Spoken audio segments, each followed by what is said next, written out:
अस्सलाम वालेकुम दोस्त। मैं उम्मीद करता हूँ कि आप खैरियत से होंगे। जहां पर भी होंगे अपने प्यारों के साथ खुश होंगे। आज इस वीडियो में मैं एक ऐसी स्टोरी लेकर आया हूँ जिसे आप सुनकर हैरान हो जाएंगे और सोचेंगे कि दुनिया में ऐसा भी होता है। हम अक्सर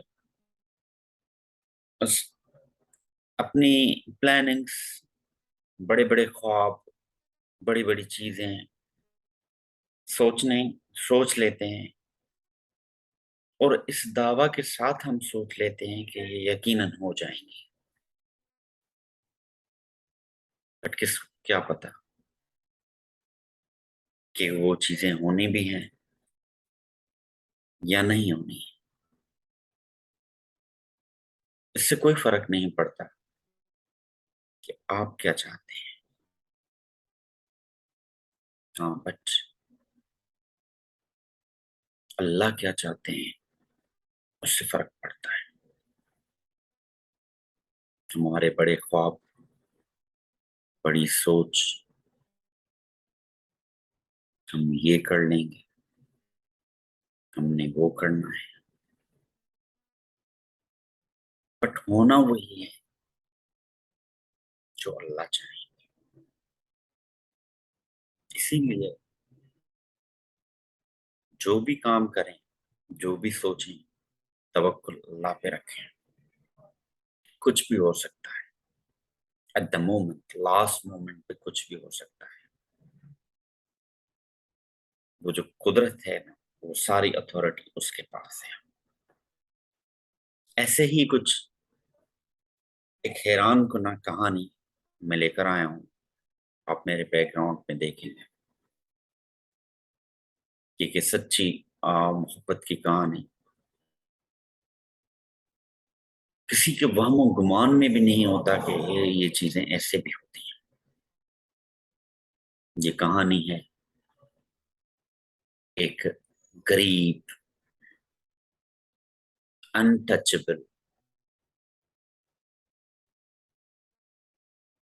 इंडियन लड़के की, और जिसको मैं कहूँ कि एक रॉयल फैमिली से ताल्लुक रखने वाली लड़की, स्वीडिश लड़की की। वो कैसे मिलते हैं, कैसे उनकी कहानी आगे बढ़ती है, इनके साथ क्या होता है बीच में, ये सब आप जानेंगे इस वीडियो में। तो आइए सुनते हैं। मेरे पीछे स्क्रीन पे आप देखेंगे कि लड़का बर्दमनिया, ये इंडिया के एक छोटे से गांव, सिटी जिसको कहते हैं, ओरेसा, और कोस्टल एरिया वेस्ट बंगाल में है। वहां रहता था बहुत ही गरीब खानदान से। अगर ये मैं कहूँ कि उनको खाने के लिए भी चीजें सही नहीं होती।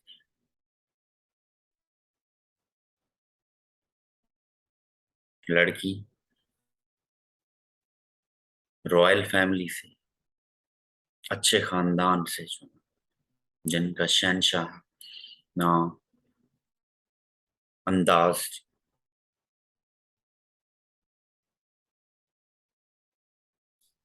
Charlotte, Charlotte one, Swedish girl. वर्दमन्या को पेंटिंग करने का बड़ा शौक था। जो बचपन से ही अच्छी अच्छी पोर्ट्रेट्स बनाता था। इसकी ख्वाहिश थी कि वो किसी कॉलेज में पढ़े, अच्छे कॉलेज में पढ़े, बट गुर्बत की वजह से इसके घर वालों ने उसको पैसे नहीं दिए और मना कर दिया। बट उसने अपनी मेहनत, जुस्तजू और लगन जो थी ना, उसने वही नहीं छोड़ी। तभी कहते हैं ना कि नेवर गिव अप। वो जो तकदीर लिखने वाला है ना, वो क्या सोचता है, वो क्या लिखता है, वो किसी को नहीं पता। जैसे मैंने शुरू में कहा ना कि हम बड़े बड़ी चीजें दावा कर लेते, होना वही है जो उसने करना है, अल्लाह ताला ने। उसकी जुस्तजू ने उसको इतना मजबूर कर दिया कि आखिरकार किसी तरीके से कुछ चीजें बेच बाच के उसने एडमिशन ले लिया आर्ट्स कॉलेज इन दिल्ली। हालात उसके इतने ठीक नहीं थे, बट हिम्मत और मेहनत, ये दोनों चीजें उसने नहीं छोड़ी।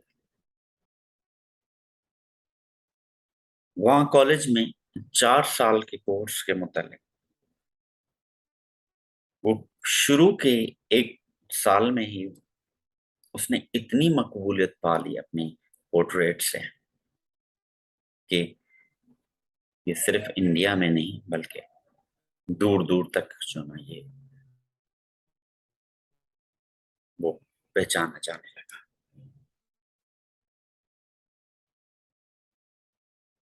उन दिनों चार्लोट वन को आर्ट सीखने का बड़ा शौक हुआ। उसकी उम्र 19 साल थी और उसको ये ख्वाहिश हुई कि मैं इस आर्टिस्ट से जो ना मैं पेंटिंग करना सीखूं तो मेरे लिए अच्छा रहे। जो उसके लिए कोई बड़ी बात नहीं थी। उसने अपना बोरे बिस्तर बांधा, फ्लाइट पकड़ी और स्वीडन से इंडिया चली आई। वहां आके परदमनिया से मिली और ख्वाहिश का इजहार किया कि मैं पेंटिंग सीखना चाहती हूँ। प्रत्यमन्या ने मोस्ट वेलकम कहा, क्योंकि उसके हालात ऐसे ठीक तो नहीं थे। वो मैनेज कर रहा था चीजों को, उसको अमाउंट भी मिल रहा था और ये चीज।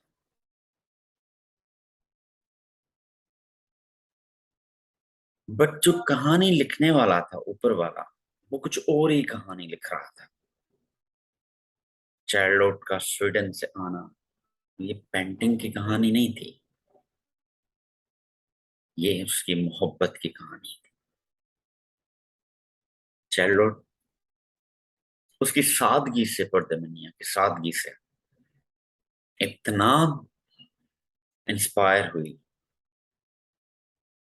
और पर्दमनिया उसकी खूबसूरती से, दोनों आपस में मोहब्बत में जो है ना वो इन्वॉल्व हो गए और इनकी मोहब्बत की कहानी शुरू हुई। बताता चलूं कि पर्दमनिया ने जो एडमिशन लिया, जो कॉलेज ज्वाइन किया था, वो न्यू दिल्ली कॉलेज 1971 में ज्वाइन किया था। ये चीज दोनों ने एक दूसरे को मोहब्बत से मोहब्बत का इजहार किया और ख्वाहिश जाहिर की कि शादी करें। हालांकि दोनों तो मोहब्बत एक दूसरे से करते थे, जिसमें इनकार की तो कोई गुंजाइश थी नहीं। आखिरकार इन दोनों ने शादी कर ली, जिसमें चार्लोट ने अपना नाम बदलकर चार्लोटा नाम इंडियन कल्चर के हिसाब से, ट्रेडिशन के हिसाब से रखा और इनकी शादी हो गई। अब कहानी ये हुई कि शादी तो हो गई। अब चार्लोट ने ख्वाहिश जाहिर की कि ख्वाहिश तो नहीं, उसका ये था कि अब मैं अपने शौहर को मैं ले जाऊं अपने साथ। बट पर्दे मियां ने मना कर दिया। कहा मैं अपनी स्टडीज मुकम्मल करना चाहता हूं।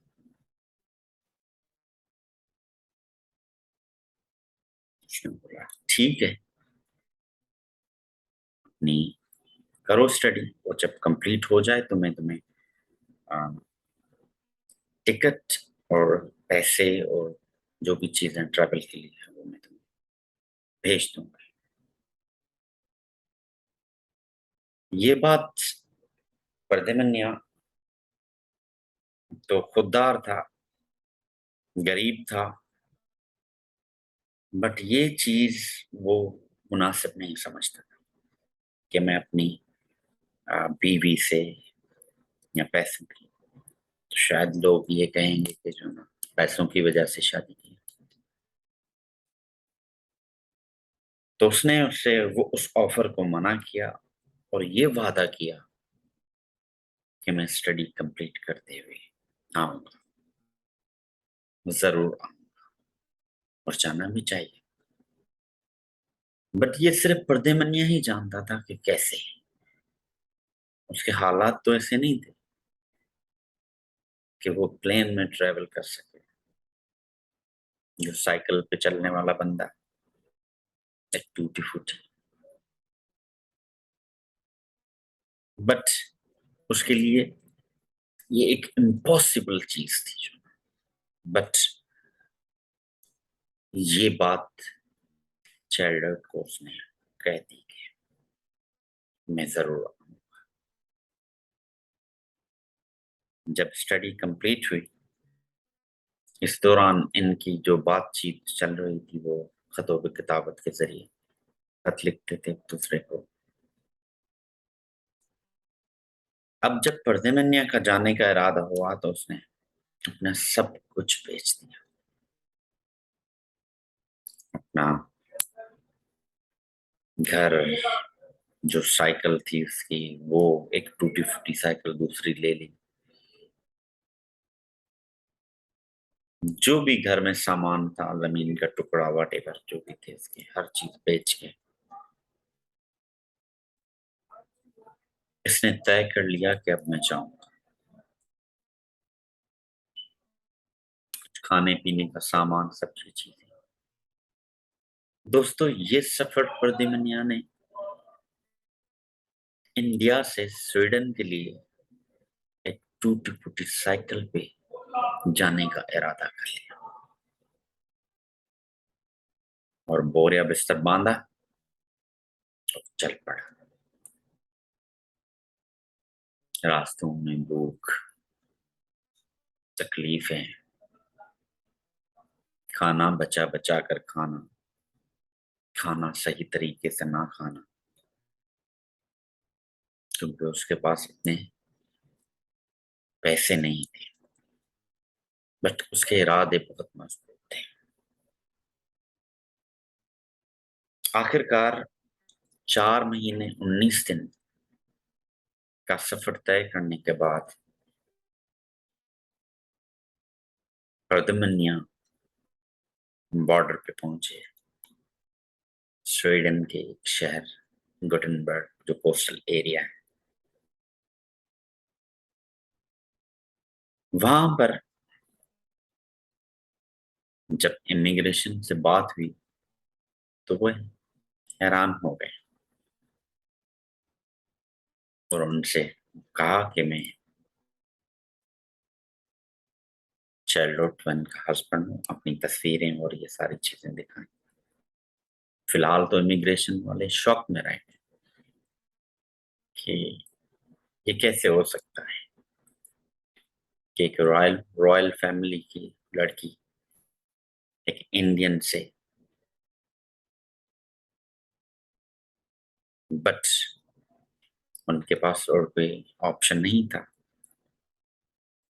उन्होंने उस पते पे उन चीजों को, इमिग्रेशन ऑफिसर को और इनको कांटेक्ट करवाया, और चार्लोट ने उसको तस्लीम किया। चाइल्डहुड उसी वक्त इमिग्रेशन के उसके आ गई, अपने हस्बैंड को रिसीव किया, उसकी फैमिली ने इसको एक्सेप्ट किया और वो आज भी अपने 2 बच्चों के साथ स्वीडन में खुशी की जिंदगी गुजार रहे हैं, जहाँ बर्दमनिया एक आर्ट्स गवर्नमेंट के डिपार्टमेंट में एज एडवाइजर काम कर रहे हैं। उनको नेशनलिटी भी है और उनके 2 बच्चे जो है। तो दोस्तों, जिंदगी में ऐसे भी होता है, हम चाहते कुछ है, होता कुछ है। जिंदगी में अच्छा सोचें, कल का क्या है वो किसी ने नहीं देखा। Tomorrow never comes. जो भी जीना है आज की जिंदगी में जियो। और होना वही है जो अल्लाह चाहे। अपनी जदोजहद, अपनी मेहनत, अपनी हिम्मत, लगन, जुस्तजू से वो जिंदा रखें, इस भरोसे के साथ कि अल्लाह ताला हमें कामयाब करेगा। फिर मिलेंगे एक नई कहानी के साथ। तब तक के लिए इजाजत। अल्लाह हाफिज। अपना ख्याल रखिएगा, अपने प्यारों